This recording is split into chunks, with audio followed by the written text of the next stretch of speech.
2026 isn't arriving as a gift. It's arriving as a mirror. And there's a reason that bothers you. Mirrors have no mercy. They don't console, they don't negotiate, they don't accept well-spoken excuses. They only show what exists. And when you truly face what exists, something inside you dies or awakens. Machiavelli would be sitting in the dark, not as a historical figure, but as a living presence on the back of your neck, observing how you enter a new year with hope or with strategy. And he would ask a simple question, one that cuts deeper than any insult: do you want to be saved, or do you want to be inevitable? There's a type of person who goes through the months as if time were a cure. They believe January heals, that a calendar cleanses guilt, that a new year erases patterns. Machiavelli would call this modern superstition. Not because he despises faith, but because he recognizes the psychological trick behind it. The weak mind needs external markers to justify its lack of internal control. You promise yourself change, but preserve the same environment. You talk about transformation, but protect the same identity. You say now it's going to work, but keep intact the habits that keep you small. Why? Because the old version of you learned to survive. And surviving becomes an addiction. 2026, then, isn't coming to save you. It's coming to expose you. To expose what you call tiredness, but is actually escape. To expose what you call patience, but is actually disguised fear. To expose what you call planning, but is actually elegant procrastination. Machiavelli wouldn't accuse you in anger. He doesn't need to. Dark psychology doesn't shout, it illuminates what you try to hide from yourself. And the first illumination is brutal. Most of your problems aren't a lack of ability. They're a lack of control over your own mental state. You have strength, but you surrender it to impulse. You have intelligence, but you waste it on noise. You have potential, but you sacrifice it to be accepted. And here arises the first point of tension. What if what holds you back isn't the outside world, but the invisible games you don't perceive because they're inside your head? Have you ever noticed how manipulative people rarely need to say do this? They just create the atmosphere. They just plant doubt. They just spread discomfort.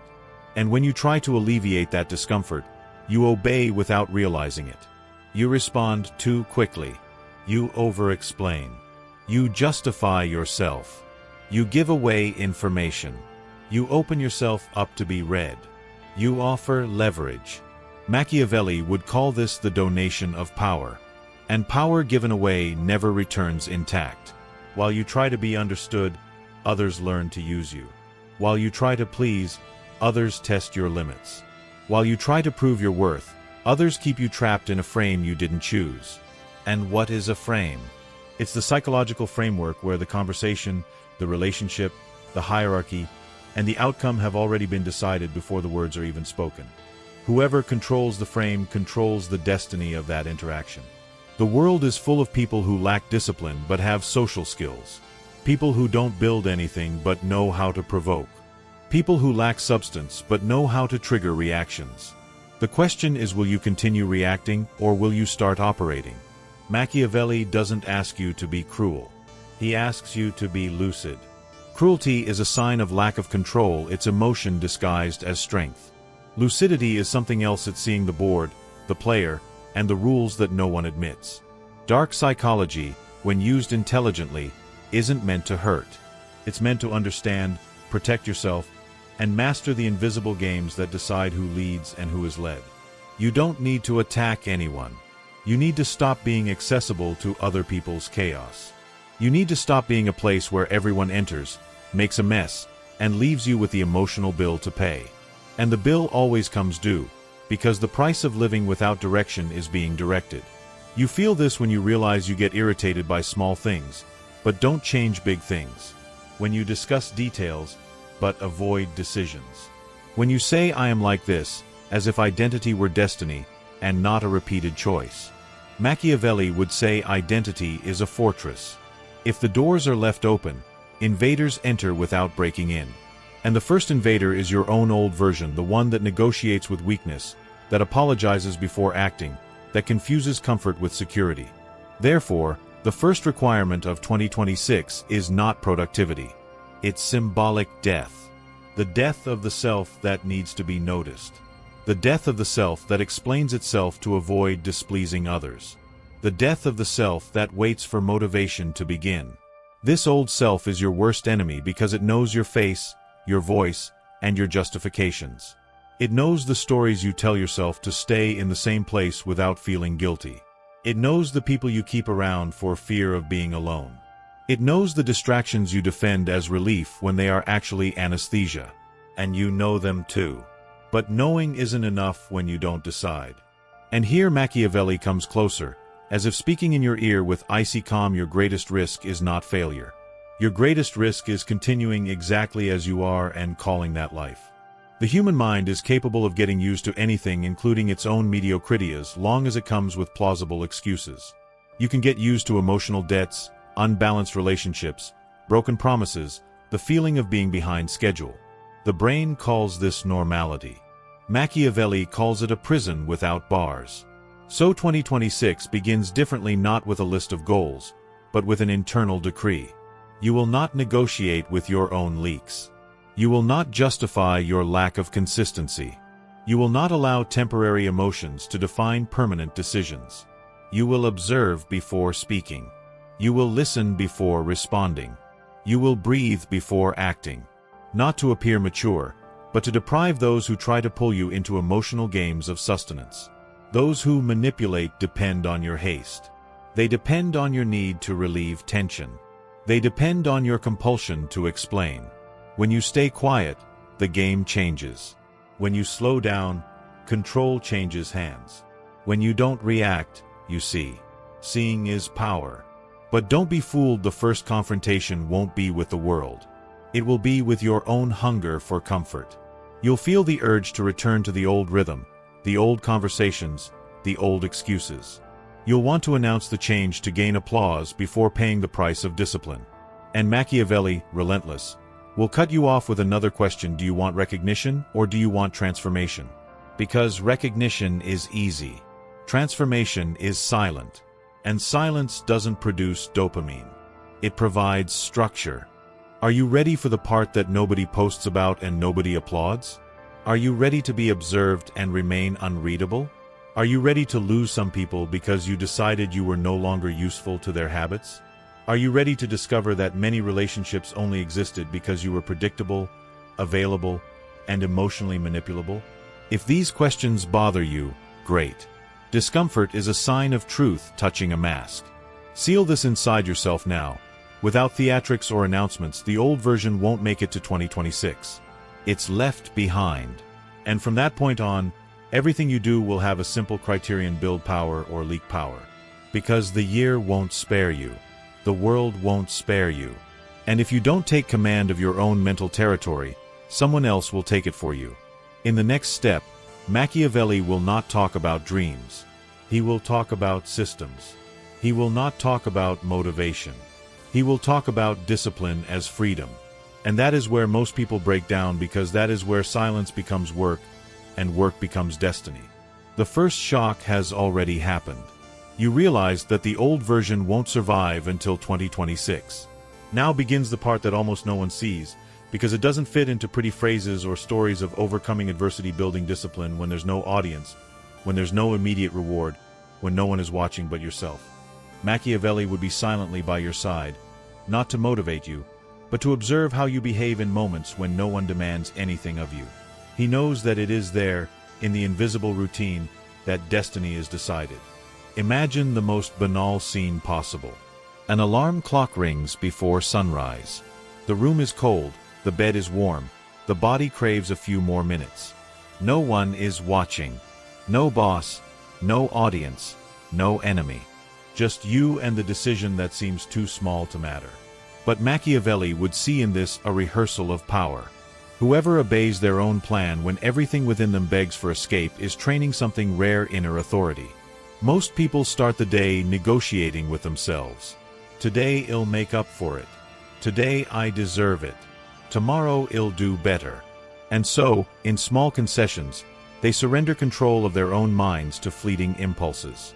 You may have already experienced that strange feeling of opening your phone for no clear reason, just to relieve a vague discomfort. Minutes turn into half an hour. Half an hour becomes lateness. Lateness turns into irritation. Irritation becomes an excuse to abandon what was important. This cycle seems innocent, but Machiavelli would see it as a coordinated attack on your focus. There is no visible villain, only a constant weakening of your ability to sustain attention. Dark psychology calls this cognitive drain. You don't lose strength all at once. You leak little by little, until you wonder why you're always tired without having done anything relevant. Perhaps you recognize another scene, a casual conversation that turns into an involuntary outburst. You start talking about something neutral and, before you know it, you've revealed details that should never have come out of your mouth. The other person didn't ask for it. You offered it. Then comes the subtle regret, that feeling of having exposed yourself too much. Machiavelli would say you weren't having a conversation, you were seeking relief. And all relief bought with personal information becomes ammunition in the wrong hands. It's not that the world is inherently perverse. It's that it responds to signals. Whoever shows themselves to be out of control invites control from others. The discipline that is emerging now has nothing heroic about it. It's more like a routine without glamour. An open notebook when no one praises it. A workout done with boredom, not euphoria. A revised budget while others spend to forget the week. That's where Machiavelli becomes a real presence, not as a historical figure, but as a lens. He observes whether you build systems or live by moods. Because moods change. The system remains. Moods depend on stimulus. The system depends on decision. And there's something almost mystical about it, even though it's completely practical. You begin to realize that the world tests your discipline before rewarding it. When you decide to go to bed earlier, invitations appear. When you start studying quietly, someone shows up with an urgent problem. When you set boundaries, criticism disguised as concern arises. It seems like coincidence, but it's not. Dark psychology calls this the environment's reaction. The system around you has been trained to deal with your old version. When you change, it tries to pull you back to where you were predictable. Perhaps you've already felt this at home, at work, or among friends. You change a habit and, suddenly, someone teases you, questions you, is sarcastic. Have you become a different person now? It seems like a joke, but it carries a clear message: go back to the old pattern. It was more comfortable for us. Machiavelli would recognize this movement as an unconscious defense of the status quo. It's not hatred. It's fear of losing the control they had over the previous version of you. And then comes the unexpected turning point. You realize that discipline isn't rigidity, it's freedom. The less you have to negotiate with yourself, the more energy you have left to create, think, and decide. When you establish clear schedules, your days cease to be battlefields. When you decide what enters and what leaves your attention, anxiety begins to lose ground. You no longer feel adrift. You begin to feel the weight of your own decisions, as if each choice had substance. Machiavelli wouldn't talk about happiness here. He would talk about leverage. Each morning accomplished despite internal resistance creates a small surplus of authority. Each conversation in which you listen more than you speak gives you information at no cost. Each unexplained limit keeps you less predictable. And the unpredictable, when calm, becomes respectable. You'll notice something changes in everyday interactions. People start testing you less because they don't find obvious loopholes. Situations that used to destabilize you now pass by as distant noise. Not because you've become insensitive, but because you've built filters. Dark psychology doesn't teach you to hurt. It teaches you not to be affected by games you didn't even know you were playing. There's a silent scene that sums it all up. You're alone, maybe at night, maybe too early, reviewing something no one asked you to review. There's no strong emotion, no epic feeling. Just the awareness that you could stop, but you don't. It's in this moment that Machiavelli is most present. Not in phrases, not in theories, but in the minimal gesture of continuing when nothing external pushes you. Discipline, then, ceases to be a technique and becomes identity. And, without realizing it, you begin to move differently. You walk more slowly. You speak less. You choose better. It's not arrogance. It's energy conservation. You no longer waste focus trying to be understood. You begin to position yourself so that the world comes to you, and not the other way around. The anxiety of being seen gives way to a strange tranquility of being consistent. But make no mistake, this is not the end of the conflict. It's the beginning of another, more subtle one. Now that you've built structure, the next test won't be whether you can endure it, but whether you know how to remain invisible while you grow. Because the temptation to announce results always returns. And that's where the real game begins. The silence you began to cultivate in the previous part now reveals a less romantic side. It doesn't just protect you from others, it exposes you to yourself. When the noise diminishes, thoughts emerge that were previously stifled by haste, routine, and screens left on late into the night. Machiavelli, always attentive to invisible details, would say that the mind resembles a dark room where, by turning off the external lights, you finally see the inner shadows. It is here that many retreat, not for lack of ability, but for fear of facing what they have discovered about themselves. You begin to realize how certain reactions are automatic, almost mechanical. A mild criticism triggers defensiveness. Empty praise generates dependence. The slightest delay creates irritation. These micro-triggers have always existed, but now they are too clear to ignore. Dark psychology calls this stimulus mapping. You begin to identify the exact points where your autonomy breaks down. And Machiavelli would see in this mapping the first step toward something he valued above any virtue: self-predictability. Not for others, but for yourself. If you know exactly how you react, you cease to be a prisoner of emotional improvisation. How many times have you regretted something you said in the heat of the moment, not because you were wrong, but because you lost control of the timing? How many times have you given away too much information to alleviate an internal discomfort that wasn't even about the other person? And how many times have you confused frankness with exposed vulnerability, as if opening up were always a sign of maturity? The modern world has romanticized transparency, but Machiavelli would remind us that what everyone sees cannot be protected. What you leave on display becomes a map for those who know how to read signs. Then something subtle happens. You start observing more than participating. In a meeting, at dinner, in a casual conversation, you notice patterns that previously went unnoticed. Who speaks to dominate? Who praises to extract? Who complains to shift responsibility? It's not cynicism, it's field reading. Dark psychology doesn't turn you into a judge, it turns you into a cartographer of human behavior. And by mapping the terrain, you discover that many games aren't played with words, but with pauses, glances, small interruptions. Have you ever noticed how some people ask questions that don't want answers, just exposure? Have you realized how certain invitations carry more expectation of obedience than of choice? And have you ever realized that the simple act of taking a few seconds to respond completely changes the balance of an interaction? These are invisible micro-levers that you begin to master without fanfare, because true power rarely needs choreography. As you practice this kind of presence, something unexpected emerges. You begin to feel discomfort in situations that previously seemed normal. Empty conversations become tiresome more quickly. Noisy environments drain energy. Relationships based on unequal emotional exchange become too obvious to tolerate. Machiavelli would say this is the price of clarity. Once you see the workings, you can no longer pretend that the noise is music. And this discomfort doesn't come to isolate you, it comes to reposition you. You start choosing not only what you do, but where you place yourself. Physical and social space becomes an extension of your mental strategy. You avoid certain places not out of morality, but out of calculation. You prefer silence not out of shyness, but out of efficiency. Dark psychology teaches that environments shape behaviors faster than speeches, and you begin to design your surroundings as if building an invisible training ground. How many of your daily decisions are truly your own, and how many are conditioned responses to what is expected of you? Who benefits when you react automatically?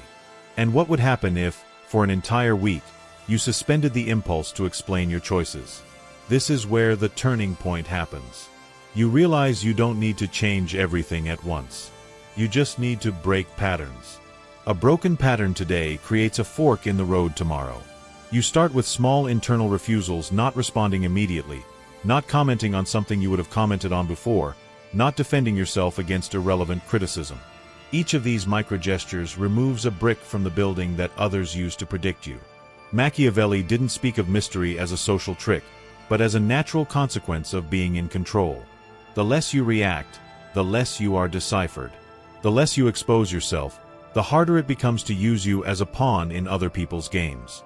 Dark psychology simply shows you that most people don't know what they want, but they know very well what they want to provoke in others. When you stop providing that reaction, you change the dynamic without confronting anyone. You start noticing more attentive glances, longer pauses when you speak, questions asked more carefully. Not because you've become threatening, but because you've become unreadable. And unreadability commands respect, even unconsciously.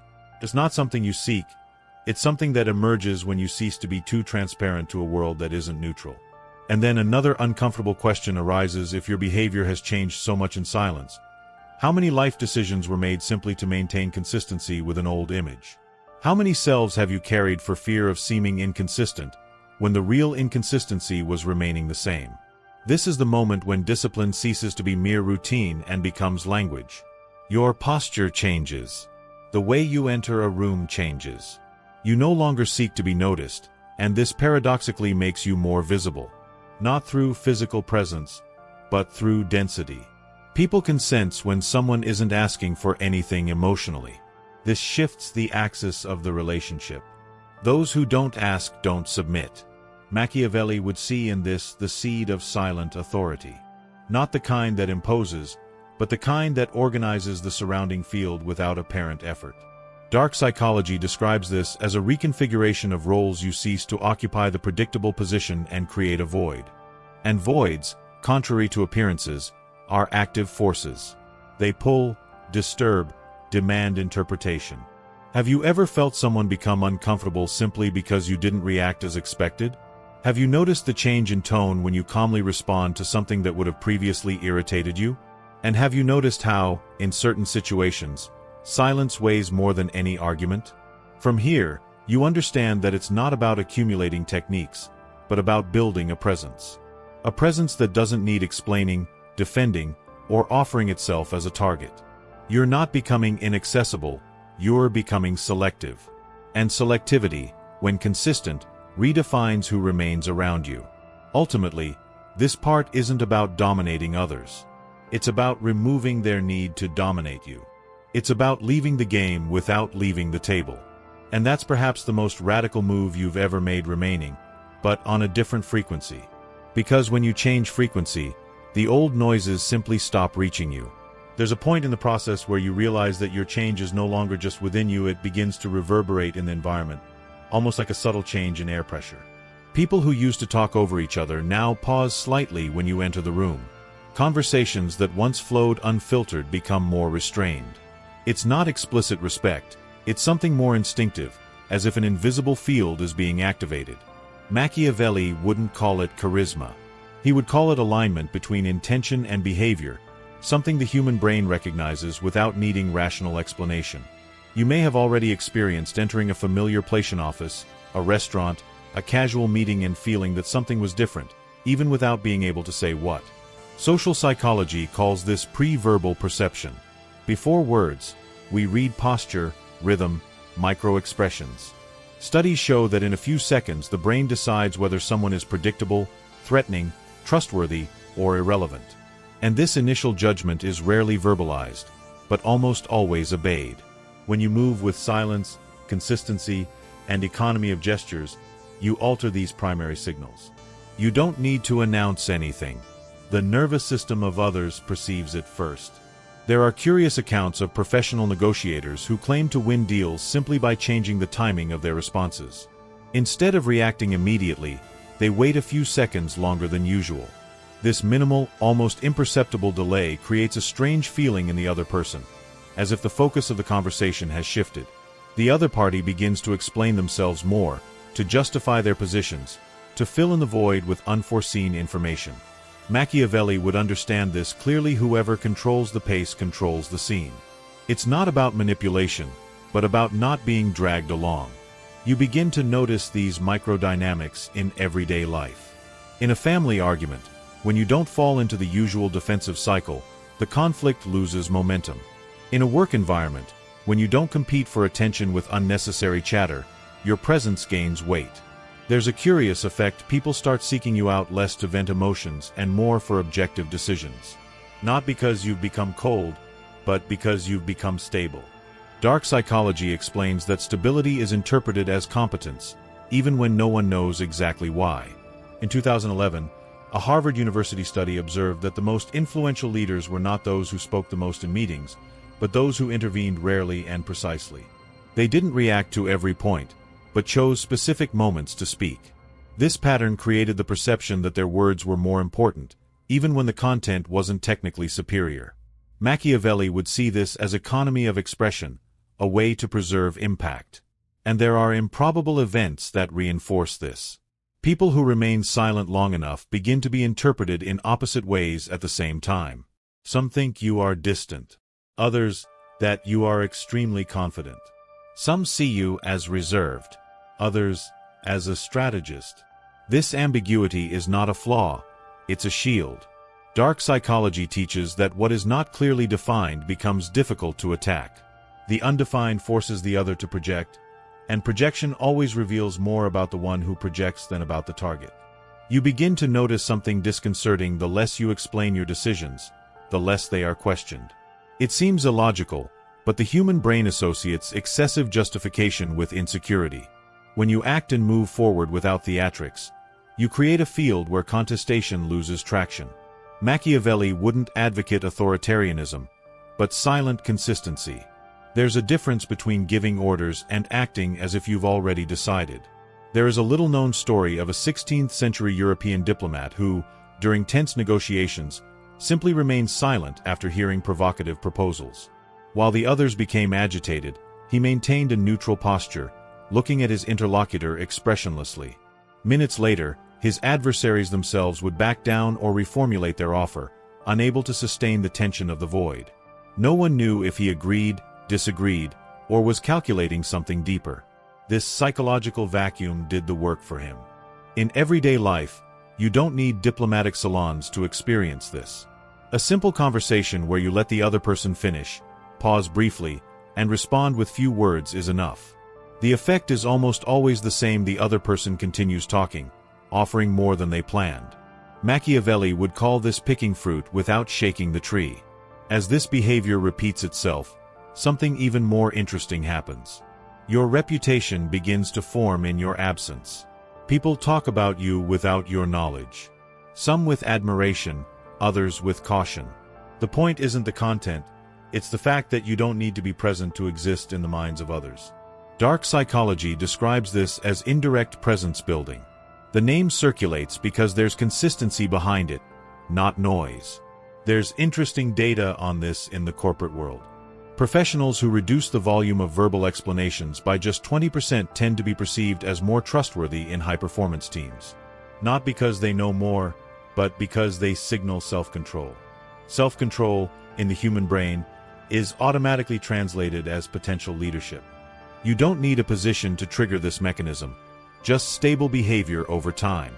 You also begin to feel the internal effect. By speaking less, your mind slows down. By explaining less, you think more. By reacting less, you make better choices. It's as if the world stops pushing you and you start moving by your own traction. Machiavelli would say that it is at this moment that power ceases to be an objective and becomes a byproduct. And the most surprising thing is that all of this happens without any grandiose scenes. There are no applause, no cinematic twists. There is only a succession of seemingly small moments and extra silence, a missing answer, a decision made without fanfare. But added together, these moments build something that the atmosphere cannot ignore. You realize you no longer need to prove anything. Your mere presence begins to order the space. And this doesn't make you distant, it makes you selective. You begin to move as if you know where you're stepping, even when no one is watching. Machiavelli never wrote about this kind of power in gentle words, but he lived it. Power that doesn't need to be displayed. Power that infiltrates the perception of others and remains even when you leave the room. There comes a moment when everything you've built in silence begins to be tested all at once. It's not a single event, but a convergence of pressures. Demands arise where there was once space.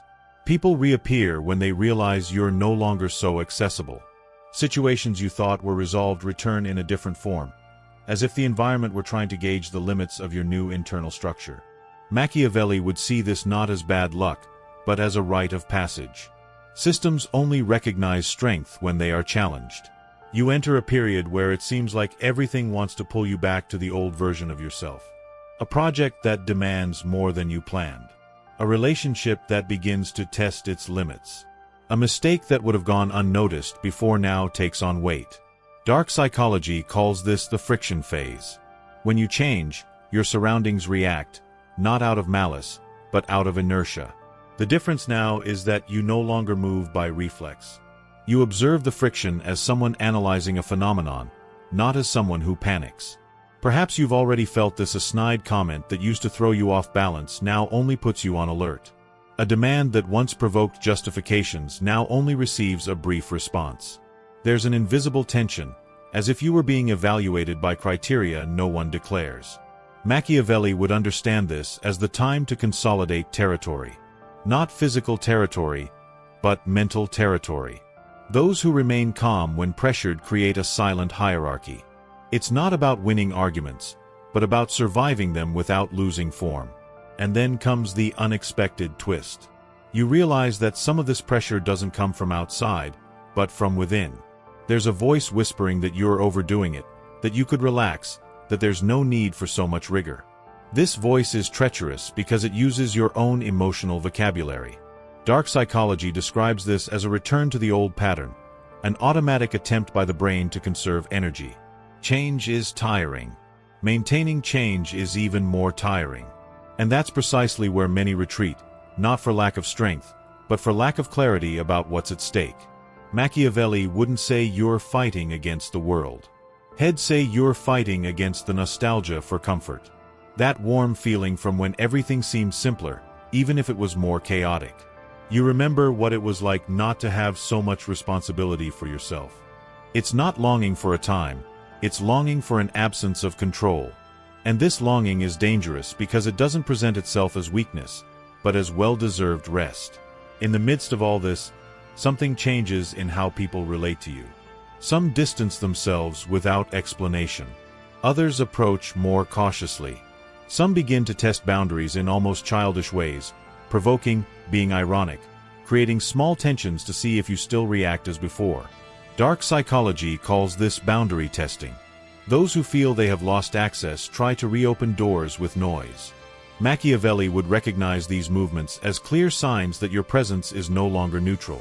You find yourself in situations where the expectation is that you'll explode, argue, or defend yourself. And when you don't do any of that, the atmosphere becomes unstable.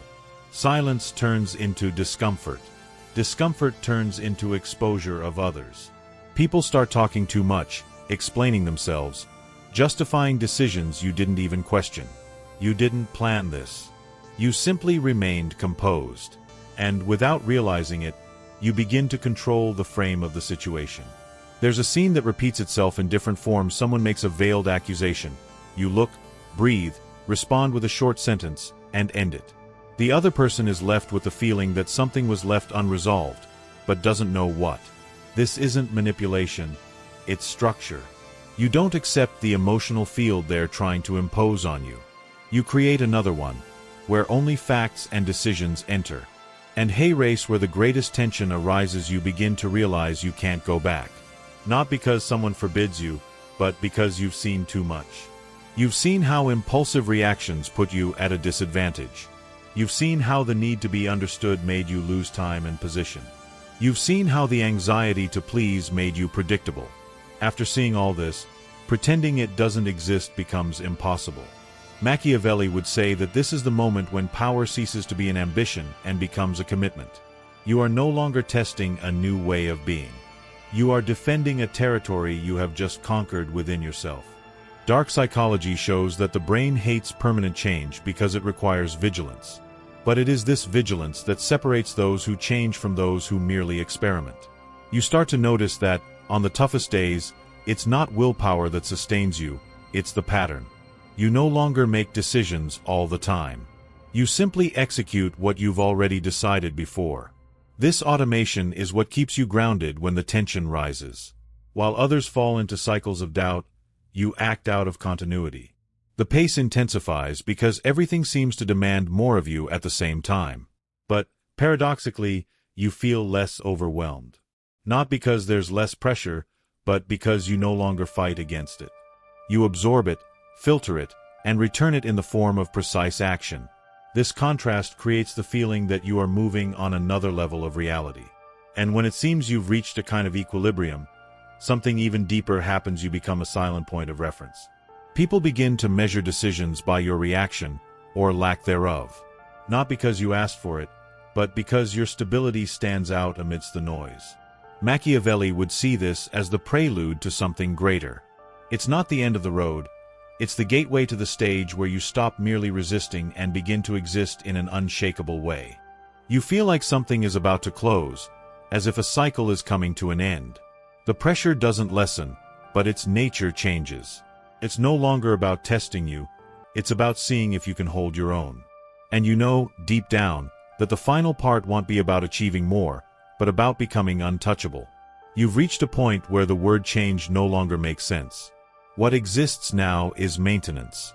There is no more shock, no rupture, no discovery. There is responsibility. Machiavelli no longer appears as a provoking whisper, but as a firm presence observing whether you are capable of sustaining what you have built when no one is pressuring you. Dark psychology ceases to be an external lens and becomes a form of internal surveillance. You don't watch the world. You watch yourself. This is where most people fail. People love beginnings, but abandon structures. They celebrate turning points, but neglect routines. You now understand that power is not a feeling, it's a process repeated in silence. Sleeping at the right time when no one praises you. Training when your body apologizes. Speaking little when your ego wants the spotlight. Not reacting when emotion demands a spectacle. This is the terrain where you transform concept into character. The practical application isn't in pretty phrases, but in 3 simple movements that are repeated daily. First, you choose your state before the world chooses for you. This means waking up and setting a clear intention for the day, even if it's just not to get distracted. Second, you protect your focus as a scarce resource. You remove distractions, limit unproductive conversations, and create blocks of time where only one thing matters. Third, you close cycles. You finish what you start, even when there's no pleasure in it. These 3 gestures, done every day, create an identity that doesn't depend on mood. You might wonder if this will make you cold or distant. The answer is no. It will make you stable. There's a huge difference between coldness and control. Coldness pushes people away defensively. Control brings them closer through trust. People trust those who don't lose their way. And when you don't lose your way, you don't need to prove anything. Machiavelli always knew that the biggest mistake of those who seek power is confusing intensity with depth. You don't need to be intense all the time. You need to be consistent. Dark psychology doesn't ask you to be aggressive, it asks you to be conscious. Every time you feel the urge to over-explain, you breathe and slow down. Every time you feel the urge to react, you pause and observe. Every time you think about giving up, you return to the next step, not the final objective. That's how you build something that doesn't break under pressure. Now imagine your life 6 months from now if you apply this quietly. Waking up with less mental clutter. Entering rooms without needing to impress. Making decisions without seeking validation. Leaving situations that don't respect you without creating drama. The change won't be visible in the mirror, but it will be felt in how people adjust their tone around you. You're not becoming a better person in the moral sense of the word. You're becoming someone harder to destabilize. And that's perhaps the rarest kind of evolution these days. In a world that rewards noise, you chose structure. In an environment that thrives on reaction, you chose presence. This doesn't put you above others, it puts you within yourself. If at any point you feel you are slipping, don't blame yourself. Just go back to basics. Observe more than you speak. Finish what you start. Preserve your time. Adjust your inner posture before trying to adjust the world. Machiavelli would say that he who governs himself does not need to govern anyone. He influences without forcing, occupies space without pushing. Now it's your turn to turn all of this into a commitment. You don't need to write a long text or expose yourself. Just comment, even anonymously, with a phrase that will remind you of what you decided today. I maintain the standard. If this video brought you clarity, like and subscribe to the channel. This isn't a gesture for me, it's a gesture for you. It's the simplest way to tell your own brain that this moment matters and that you won't let it pass like so many others. What begins here no longer depends on inspiration, it depends on you.